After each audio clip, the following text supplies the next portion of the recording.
তা আমার বুঝি আপনার নাম্বার দরকার হবে না? একজনের কাছে থাকলেই হলো। আমি কলকাতা ফিরে গিয়ে আমার যে কথাটা বলবার সেটা আপনাকে ফোন করে বলব। আর যদি আমার কথাটা শোনার পর আপনার মনে হয় আমার নাম্বারটা সেভ করাটা প্রয়োজন, তাহলে করে নেবেন। আমি অপেক্ষা করে থাকবো। জানি।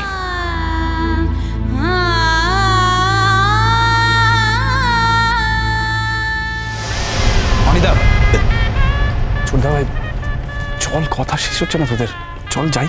চল, তুই তো লেট করছিস। আমি আসুন, চলুন চলুন প্লিজ। আমি দেখেই বুঝতে পারছি আপনারা ছেলের বাড়ির লোক। হ্যাঁ, আমি মেয়ের জেঠু। আচ্ছা আচ্ছা আচ্ছা, নমস্কার। আসুন আসুন, এই দিক দিয়ে, এই দিক দিয়ে। বৌমা, ও বৌমা, কোথায় গেলে তুমি? আসছি দাদা, এক্ষুনি আসছি।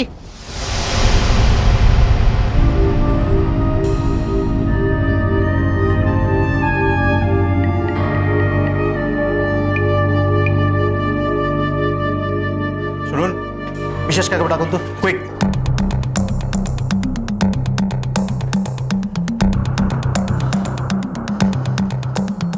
স্যার, হ্যাঁ, লোকেশন ট্র্যাক করা গেল? স্যার কোনোভাবেই ফোনে টাওয়ার লোকেশন ট্র্যাক করা যাচ্ছে না। আরে বাবা, ফোন সুইচ অফ থাকতে পারে, কিন্তু লোকেশন তো ট্র্যাক করা যাবে।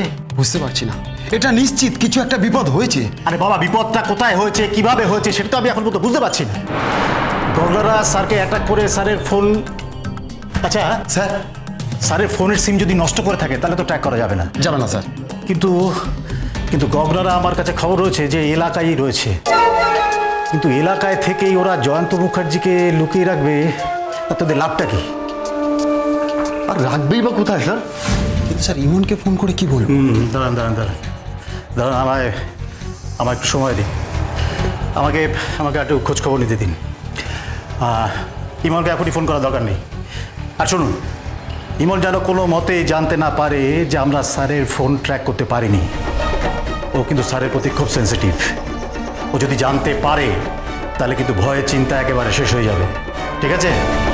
এই ভদ্রমহিলার গলাটা খুব চেনা চেনা লাগলো। হ্যাঁ রে, আমারও খুব চেনা লাগলো মহিলার গলাটা। এই দেখো না, রূপকথাদের বাড়ি তো শ্রীরামপুরে। এমনও তো হতে পারে যে রূপকথা হয়তো বৌদিরই বান্ধবী। আশেপাশেই হয়তো বাড়ি, সেরকম হলে তো এই বাড়িতে নিমন্ত্রিত হতে পারে ওরা। আর সেরকম হলে তো বিয়ে বাড়িতে রূপকথার সঙ্গে দেখাও হয়ে যেতে পারে। কি বলো? ও কল্পনা তো ডানা মেরে আকাশ পুরে মহাকাশে পৌঁছে গেছে। হ্যাঁ, দেখা হয়ে গেল এখানে। পাগল লেগে এটা কোনো কথা হলো এখানে? ছোটদা ভাই, অনিদা চল। আমরা আসলে আমাদের দিদিভাইকে দেখার জন্য খুব আগ্রহী হয়ে রয়েছি। আমি তো এবারের ছোট বউ, আর আপনাদের ফোনে আমার বড় যা হয়। জানি তো, তাই তো হবে। আপনারা আসুন না, আসুন, বসুন ভেতরে। বুড়িমা, আসছি রে। বুড়িমা, তোর শ্বশুর বাড়ির লোকজন তোর সঙ্গে দেখা করতে এসেছেন রে। আমার কোনো আগ্রহ নেই জেঠুমণি, বিয়েটা না করে উপায় ছিল না, তাই করছি। এই বিয়েতে আমার কোনো মন নেই, মন আমার অন্য কাউকে দেয়া হয়ে গেছে একবার।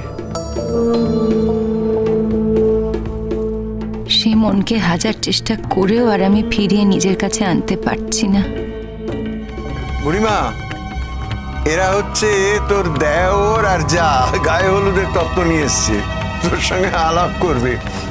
দেখো, তোমাদের বৌদির কাছে নিয়ে এলাম, আমার দায়িত্ব শেষ। তো তোমরা নিজেরা সব আলাপ করে নিতে পারবে তো? হ্যাঁ হ্যাঁ, আপনি চিন্তা করবেন না। তাহলে আলাপ করো, বসো বসো বসো, আমি আসি। হ্যাঁ,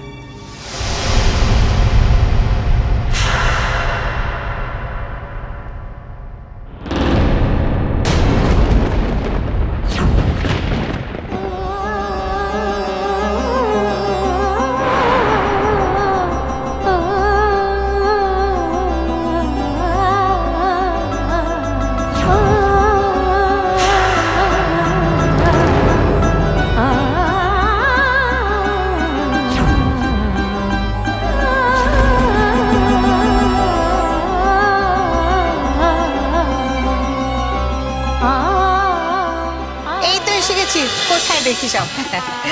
ঠিক আছে ঠিক আছে বাবু, ভালো ভালো। ভালো থাকো। আসলে আমি ওখানে ঠাকুর মশাইকে একটু জোগাড় দিচ্ছিলাম, তাই আমার একটু দেরি হয়ে গেল। না, কোনো ব্যাপার না। কোথায় সব বাকিটা দেখি।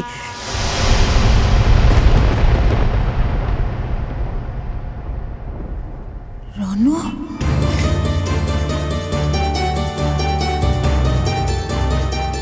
তুমি?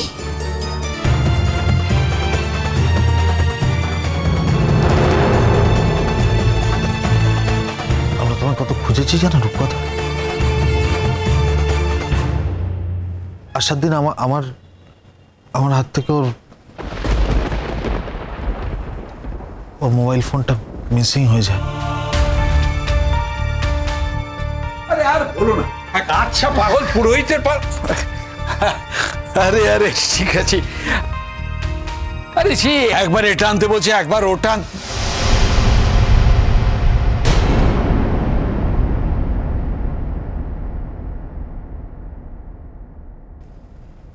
তুমি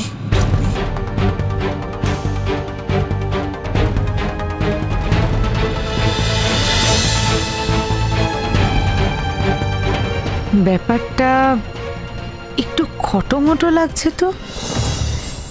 এদের কি আগে থেকে চেনা জানা ছিল নাকি? অনিদা বলছে আমাদের বৌদিকে অনেক খুঁজেছে আগে। কোথায় আলাপ ওদের? কেনই বা খুঁজেছে? কই আগে তো কিছু জানা যায়নি। একটা ফোনের জন্য সবকিছু বদলে গেল রূপকথা।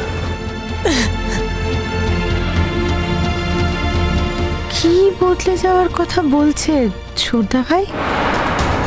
কি বদলে গেল? এ তো মনে হচ্ছে ডাল মে কুছ কালা হ্যায়, কিন্তু সেটা কি? মনে হচ্ছে সবকিছু ওলট পালট করে দিই। এখন আর কিছু ওলট পালট হওয়ার নেই। এখন ভাবছি সেদিন না বলতে পারা কথাটা তখনই বলে এলাম না কেন। একটা ফোনের জন্য দুটো জীবন একেবারে ওলট পালট হয়ে যাবে। তুমি তো জানতে যে আমার পরের দিনই নর্থ বেঙ্গল চলে যাবার কথা ছিল, কিন্তু তুমি আমাকে একটা ফোন পর্যন্ত করলে না। তোমার সঙ্গে আমার বেশি দিনের আলাপ নয় রূপকথা, কিন্তু কি জানো তো, কিছু কিছু আলাপ সময়ের উপর নির্ভর করে না। তুমি কি সেদিন একবারও বুঝতে পারোনি আমি তোমাকে কি বলতে চেয়েছিলাম? এসব কথা এখন বলে কি লাভ? আমার জীবনে যে সর্বনাশটা হওয়ার ছিল তা তো হয়েই গেল। সর্বনাশ কি শুধু একার তোমার হয়েছে? তাছাড়া আবার কি? কেন তুমি সেদিন কথাগুলো বললে না রনু? তোমার যা বলার ছিল কেন তুমি বললে না? তুমি আর কিছুদিন আমার জন্য অপেক্ষা করতে পারলে না রূপকথা? কেন তুমি আমার উপরে আর একটু ভরসা করতে পারলে না রূপকথা? কিসের ভিত্তিতে রনু? কিসের ভিত্তিতে আমি তোমার জন্য অপেক্ষা করতাম আমাকে বলতে পারো? তুমি জানো না আমার বাবা মা কি ভীষণভাবে বিয়ের জন্য ন্যাক করছিল। আমি কতদিন তোমার ফোনের জন্য অপেক্ষা করব? I was waiting for your call. কিন্তু তুমি আমাকে ফোন করলেই না, করলেই না। আমার কাছে তোমার ঠিকানা ছিল না, ফোন নাম্বার ছিল না। আমি কি করে তোমার সঙ্গে যোগাযোগ করব বলো? এরকমটা তো হওয়ার কথা ছিল না রূপকথা। এখন আর কিছু করা যায় না রনু? হ্যাঁ, দুটো জীবন এভাবে শেষ হয়ে যাবে? কিচ্ছু করা যায় না? এখন কিছু করার নেই রূপকথা। যদি আজ তোমার বিয়েটা আমার দাদার সঙ্গে না হয়ে অন্য কারোর সঙ্গে হতো, তাহলে তার কাছে সোজা চলে যেতাম, গিয়ে বলতাম যে আমি রূপকথাকে ভালোবাসি, ও আমাকে ভালোবাসে, তাই প্লিজ আপনি এই বিয়েটা করবেন না। কিন্তু আমি যে আমার দাদাকে খুব ভালোবাসি, ওকে কি করে এই কথাটা বলি বলো তো? আর তাছাড়া আজ এই বিয়ের দিনে একদিনে এত কিছু বদলানো কি সম্ভব? তাহলে কি সম্ভব? বাকি জীবনটা আমার মনের সমস্ত আলো নিভিয়ে অন্ধকারে কোনো রকমে টিকে থাকা।